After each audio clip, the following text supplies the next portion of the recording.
This is what we was left off at. We had the final 8 teams, the 4 in the West, the 4 in the East, and 4 teams have been eliminated. And let's go to how each team got eliminated. And we're going to go in chronological order. So we're going to go all the way there to Thursday, where the Denver Nuggets put the final touches to the Phoenix Suns, 125 to 100 in the desert. As you can see here, that first circle box that you see here, that's the, and you see the little numbers in the side in parentheses. That was the halftime score. Denver 81, Phoenix 51 at halftime.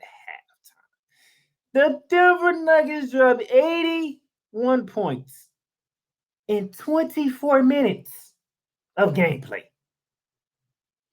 Jokic 32 points, 10 boys and 12 assists. He gave you a 32-point triple-double in a closeout game.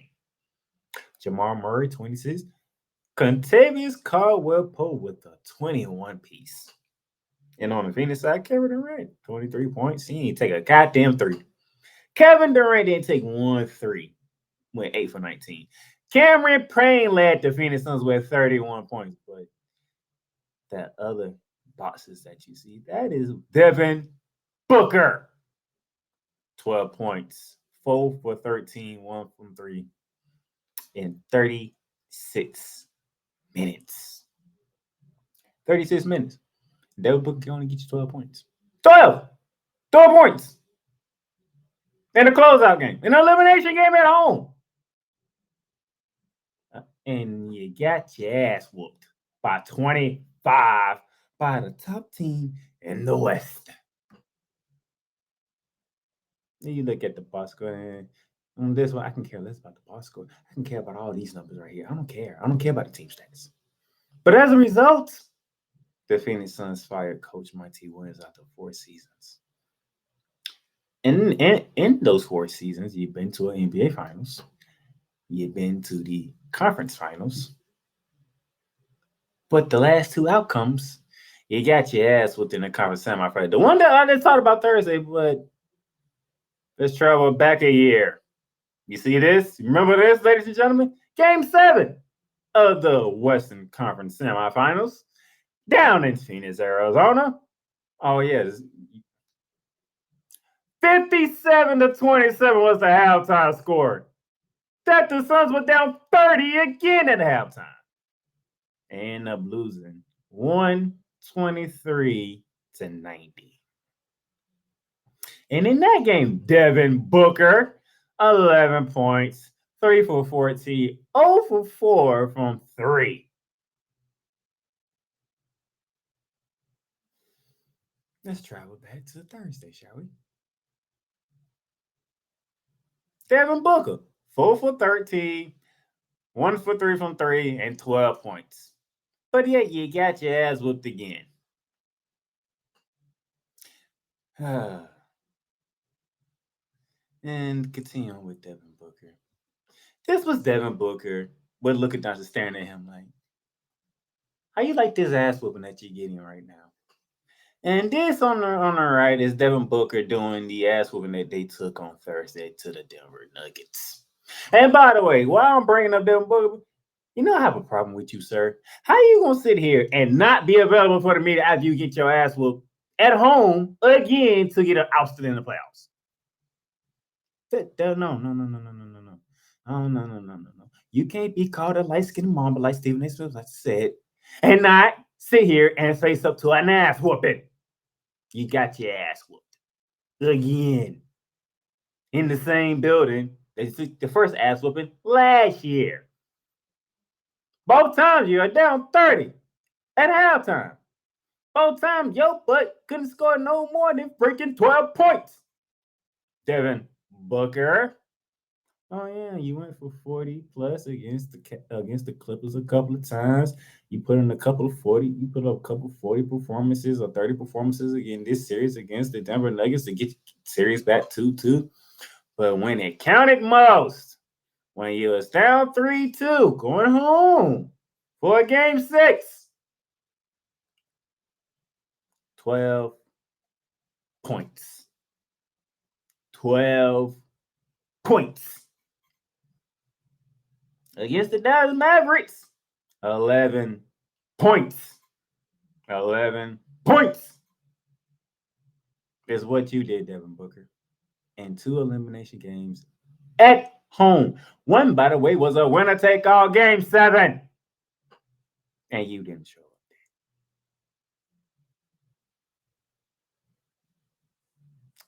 Devin Booker, when the lights are brightest is when you're supposed to show up.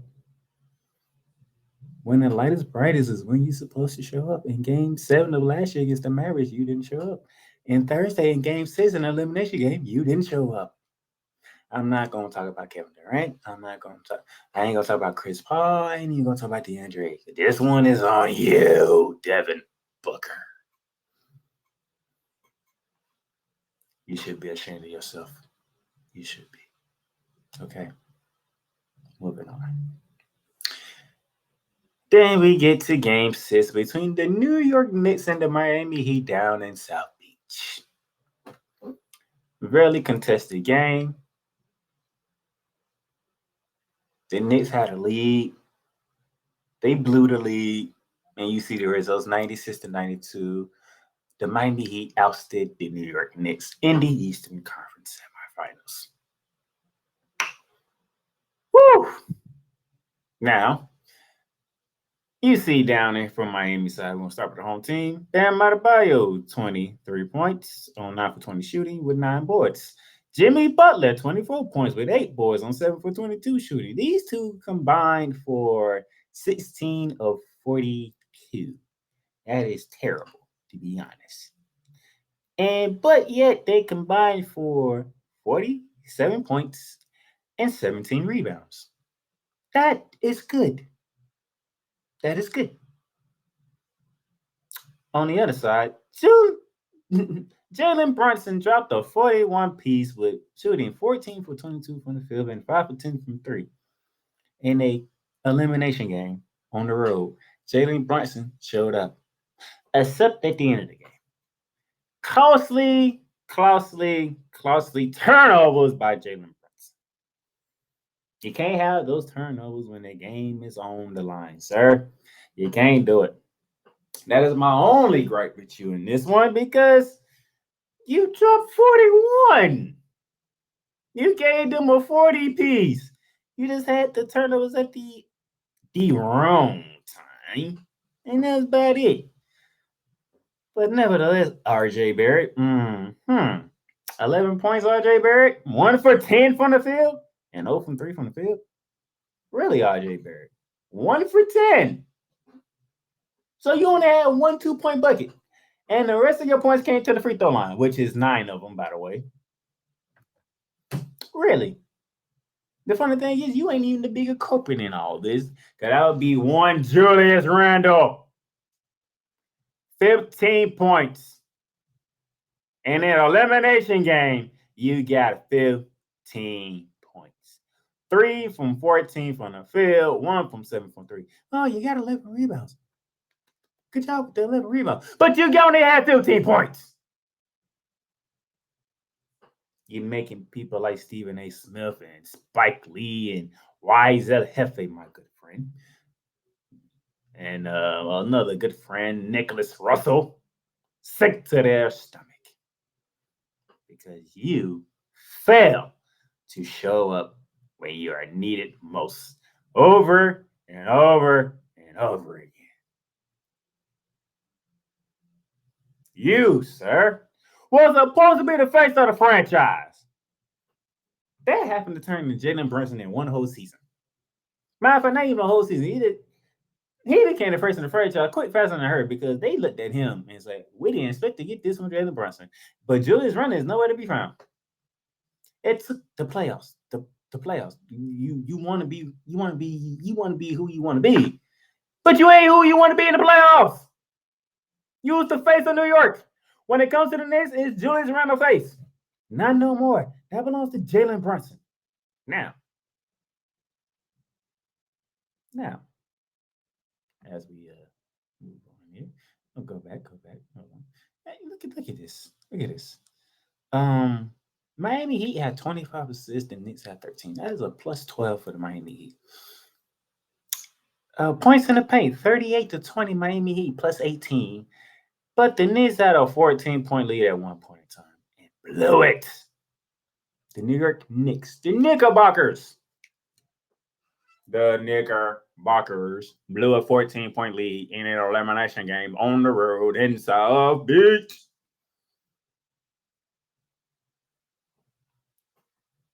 And that's this guy.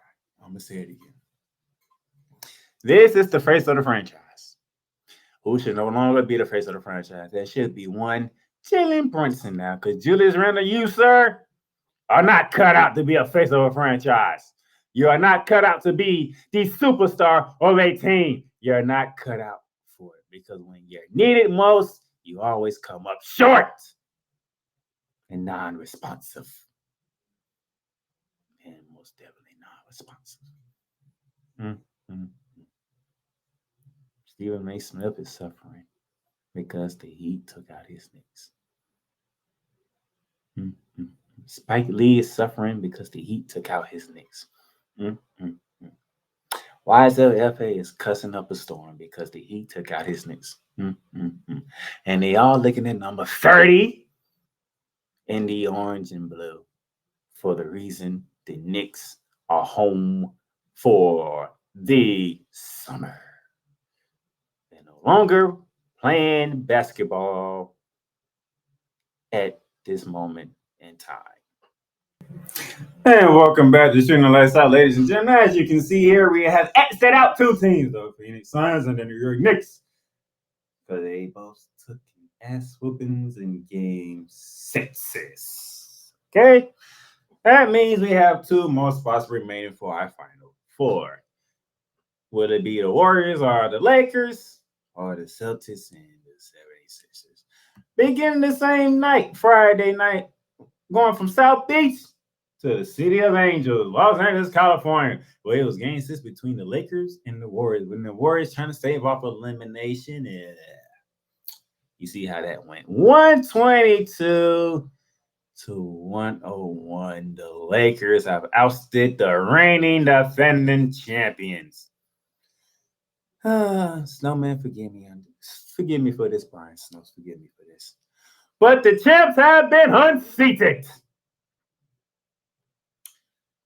LeBron James made sure this game was a closeout game. 30 points, 9 boards, 9 assists. 10 for 14 from the field, 2 from 3 from 3. Austin Reeves, 23 points to help out, along with D'Angelo Russell, 19 points. Anthony Davis, 17 points and 20 rebounds. Manhandled the Warriors on the boards for the Golden State Warriors. Steph Curry, 32 points, 6 boards, 5 assists. 11 for 28 from the field, 4 from 14 from 3. Andrew Wiggins. Remember I told y'all, he's been gone for 2 months. Don't expect Andrew Wiggins to be all the way there. And in a closeout game, 6 points in 28 minutes, 2 from 8 from the field, 0 for 3 from 3, 2 rebounds, 2 assists. Andrew Wiggins? Klay Thompson. This hurts me. This hurts. I love Klay Thompson. I love his game. I like his game. I like Klay Thompson's game. He plays defense. He gets after it. But in the elimination game, Klay Thompson, and really, everybody was called for game 6. Klay Thompson, he was nowhere in sight. 8 points, 3 from 19, 2 from 12 from 3. And your missed shots were ugly missed shots. Air balls from Klay Thompson. Air balls. Oh my Lord. Air balls. You were shooting air balls, Klay Thompson. It was an ugly display. We see you have bad shooting games, but this here was the epic worst shooting performance you have ever had. You were literally shooting air balls, Klay Thompson. 3 for 19 is horrific. 2 from 12, oh my Lord. Oh my gosh, that's 1 for 6. That is, you know, I don't even know what to say. That is horrific. Clay Thompson. That's just terrible. Oh my word, that's just terrible. That is terrible. I can't. I don't know what to say. I really don't know what to say on this one. And that one's that's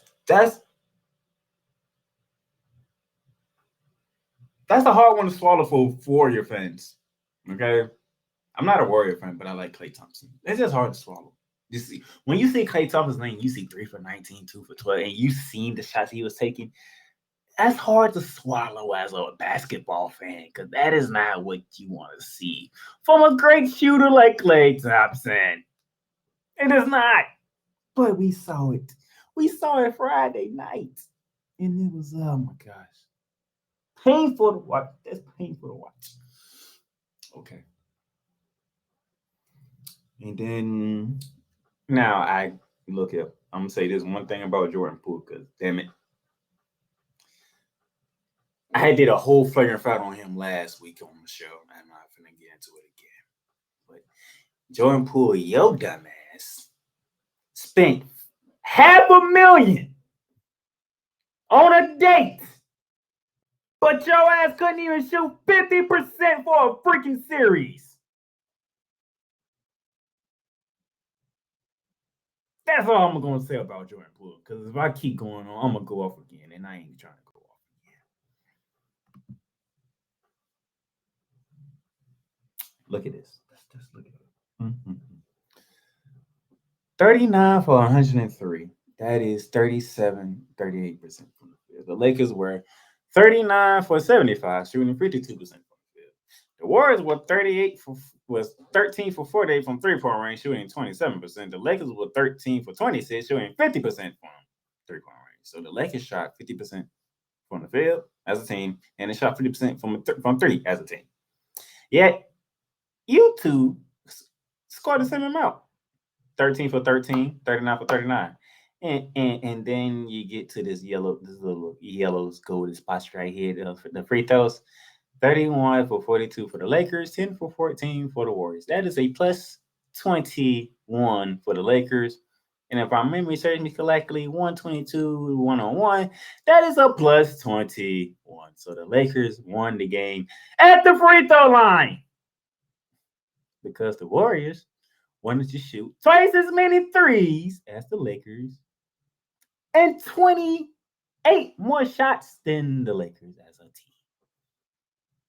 in which you have never led in the game down here at the bottom. Largest lead, Warriors 0, because you never led. And the Lakers had you down by 24 at the max, but beat you by 21, which is the amount of free throws they outshot you by. Mm, mm, mm. Now, before I continue on, if you didn't catch No Man in the Morning on today, you should go back and check it because myself, Brian Snow, and Cole Johnson, we roasted everybody who got eliminated. From the Suns to the Warriors to the Knicks and to the Philadelphia 76ers, which is the next game on the docket because this right here, Steph Curry, this is the look of a guy who's just looking at like, there's nothing else I could have done to get my team to where we needed to be at. He did everything he could. Jordan Poole didn't show up. Klay Thompson didn't show up. He had no help. And that's something strange to say from a Warriors team that Steph Curry didn't have help. Steph Curry, I apologize that you didn't have help. And you had to take an L to LeBron James and the Los Angeles Lakers. We'll see you next year, sir. Now that brings me to the Philadelphia 76ers and the Boston Celtics. Now, you see game 7, right? As I take a sip of this Arizona green tea. I love this drink. Arizona green tea, I love it. But before I get there, let me shout out to Jason Tatum for game 6, okay? Because game 6 for, let's say, what? That's 48 minutes of the game. So let's say for 43 minutes of the game, yo, As couldn't do a goddamn thing. And then for some reason, in the last 5 minutes, you went on a tear, dropping 16 points in the fourth quarter, and you brought the Celtics back from extinction to survival mode for a game set. How would that fare Sunday afternoon at TD Garden inside Boston, Massachusetts? When it's a winner take all, winner faces the Miami Heat in the East Finals. Well, it started off Philly, and then it quickly turned into Boston, especially in the second half, because you see that score. Well, the third quarter is at 33-10. There are 12 minutes in a quarter of the NBA game. How do you score less than 12 in a quarter as an NBA team is beyond me. Every basket is 2 points. There's no 1 point bucket unless you at the free throw line. So in 12 minutes of a quarter, Philly can only score 10 points. What the freaking F is that? 10 points in a quarter that is 12 minutes long is ridiculous to fathom. But you're the Philadelphia 76ers, and there you go. They the ones that give you a goddamn 10-point quarter. Now, you got your ass with 112 to 88. Jason Tatum broke Steph Curry's record, who happily do it. This is about 2 weeks ago against the Sacramento Kings in the game 7 when he dropped 50. Jason Tatum comes home to Boston at TD Garden and gives you a 51 piece with 13 rebounds and shooting 61% from the field. 17 for 28, 6 out of 10 on 3. He shot 61% from the field. He shot 60% from 3, and he dropped 51 on your ass. 51. Jason Tatum. So the thing I got on Devin Booker for this year and last year is when Jason Tatum showed up in the final 5 minutes of Game 6 to survive and not getting eliminated in the city of Birdie Love versus Philadelphia, Pennsylvania. He took that same energy that he held for 5 minutes and he brought it. He brought it to Boston. He brought it to TD Garden, and he enchanted it for a full 48 minutes when he dropped it 51 and shot a ridiculously 61% from the field. That's greatness there. That is a man who's a face of the franchise and says, you know what? I've been struggling all series long. I'm finally here, and I'm finally ready to get it done because it means the most to the team, and he came through. He came through. Joel Embiid, Mr. MVP. You lucky that trophy is a regular season trophy because this right here, not happening. See, you're lucky that ESPN carried this game. Because if TNT would have carried this game, I would have loved to hear Shaq and Charles Barkley rip you a new one. Because if I know Shaq and Charles, and I'm pretty sure all of us do because we watch Inside the NBA, it's like the best sports show on the planet. Shaq and Charles would have dove into Joel Embiid because you're the MVP. 15 points, 8 boards in 38 minutes of gameplay. You're the MVP.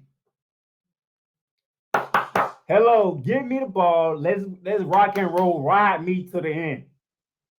Let's get it done. No, you went 5 for 18 from the field. You took 4 3-pointers, and you only got 15 damn points. 15 damn points. If Shaq and Charles get a chance tomorrow, I hope TNT let them two get a chance to talk about Joel Embiid. Because I want to hear them rip the new one in Joel Embiid. You can't be the MVP and show up like that in a game 7. That is not MVP status. That is role player status, which Joel Embiid is not a role player. He is the face of a city, a face of an organization of Philadelphia. And I can tell you right now, those fans are not pleased with you at all. You see what Jalen Hurts did with the football team? Jalen Hurts, he took them to a Super Bowl. He didn't win it, but damn it, he was the best player on that goddamn field. They respect Jalen Hurts. Philadelphia respects the hell out of Jalen Hurts. Even though he lost the biggest game there is in that game of football, he was the best player on that field down in Arizona. It's just he went up against Patrick Mahomes, who is the best player in the game, in the entire National Football League. But on Super Bowl day in Arizona, Jalen Hurts was the best player on that field. He just came up short. He just came up just a tad bit short. But he showed the world that, hey, I am who I am. Joel Embiid, you won MVP. And your ass couldn't even fight for the city of Philadelphia. You couldn't even fight for yourself. And you couldn't even fight for your team. That is unacceptable from an MVP. But you, sir, are not the biggest culprit. That will be the point guard, even though it says shooting guard on here. One James Harden. By the way, remember that show I mentioned earlier, Snowman in the Morning from today? Please go back and listen to that. And Coach Johnson went off on James Harden from beginning to end. He went all the way back to the OKC days and followed all the way up to what took place Sunday. Go back and listen to that rant. You're going to love it. Because Coach Johnson did not play about James Harden. So, Mr. Harden, 9 points in 41 minutes. 9 points. And 6 rebounds, 7 assists. I don't give a crap. I can care less. 9 points. 3 from 11 from the field, 1 from 5 from 3. This is James Harden here. You know, James Harden, everybody, game 1, yeah, you stole home court from Boston without Joel Embiid on the court. Mm-hmm. Yeah, and then game 4, you dropped another 40 piece. You took that game, and then all of a sudden from games 5 to now, where were you at? Game 5 was Joel Embiid. He gave you one. He gave you that game 5, and game 5 was in Boston, by the way. So you won 2 games in Boston, but you couldn't defend home court because they took 2 from you in Philly. And then when the season's on the line, because it's winner take all game 7, 9 points. 9 points. 9 points. This is James Harden, ladies and gentlemen. The same James Harden, by the way. And my favorite, one of the most memorable things for me when it comes to James Harden and playoff failures is when he played the San Antonio Spurs and Pop literally gave Houston game 6 in Houston. Y'all can have game 6 because we got game 7 back in AT&T Center in San Antonio. And James Harden didn't even show up on that game and got ousted at home by the San Antonio Spurs without Kawhi Leonard playing. Yet again, here we go. I got more. Oh, no. I got more. Let's look at this. Let's look at the team stats real quick. 37% shooting for the Philadelphia 76ers. 21% from 3. Boston, on the other hand, shot 47% from the field. 45% from 3. You actually had a 9-point lead. You had a 9-point lead, then all of a sudden you found yourself down 30 out of nowhere. 30! You can't make this stuff up. You can't make this stuff up. And the funny thing is, it happens with James Harden teams. How is it that it happens with James Harden teams? Let's continue on with James Harden. I got this from First Take Monday morning. Okay? So I had to work Monday morning. I came home, played Monday morning show, and they brought this up. James Harden in the fourth quarter of games 5, 6, and 7. What do you see? You see a whole bunch of zeros because 0 points in game 5, 0 points in game 6, and 0 points in game 7, all in the fourth quarter. 0 for 1 in game 5, 0 for 4 in game 6, and 0 for 1 in game 7. He went 0 points in the fourth quarter of the last 3 games of the season. He went 0 for 6 in those attempts with a plus minus of negative 21. Worst plus minus among all starters each game. But you're James Harden. You're the beard. Fear the beard. Fear the beard. We ain't nobody feeling a goddamn thing from you. Because you ain't it.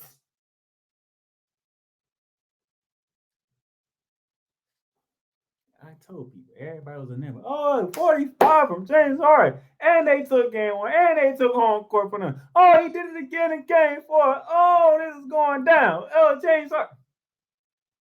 Is the season on the line? No. Show me when the season is on the line, James Harden. Season's on the line, and we're going to take all games. No, season's on the line. You could have ended it in game 6, and you were nowhere to be found. Game 7, winner take all. You turned the ball over left and right. You threw the ball in the stands. 9 points, dude. 9 points. 9 points. That's all. What? Count. And as a result of this, this is the big news of the day. This happened today at 11:23. Doc Rivers got fired as the Philadelphia 76ers coach. Because he came into a situation with Ben Simmons where Ben Simmons could dunk on Trae Young and couldn't even bring him on board, so they had to trade him to Brooklyn. And when they traded him to Brooklyn, they brought in James Harden. When you brought in James Harden, you fell in 6 games to the Miami Heat, which games was in Philly last year. Then this year, you just heard me go off about what took place in game 7. And so in 3 seasons as the head coach of the Philadelphia 76ers, Doc Rivers has not got past the conference semifinals. You lost to the Hawks in the conference semifinals. You lost to the Miami Heat in the conference semifinals. And now you lost to the Boston Celtics in the conference semifinals. The Hawks were in 6. Yeah, I believe the Hawks was in the Hawks was in 7. The Heat in 6 and the Celtics in 7. Doc Rivers has some corporate ability for him losing his job. Despite Joel Embiid backing Doc Rivers and James Harden didn't back Doc Rivers. Nevertheless, Doc Rivers, I love you as a coach. You are one of the greats. But man, and when you can't get to the conference finals at least one time, but the talent that you have, that is ridiculous. So now Philly joins the Phoenix Suns, the Toronto Raptors, the Milwaukee Bucks that's looking for a new coach. So if you can think about it, Nick Nurse, Monty Williams, Mike Budenholzer, and now Doc Rivers all gone. And saying that 3 of the 4 of them are champions. And also saying that all 4 of them were coach of the year. What a shame. What a freaking shame. Oh my gosh.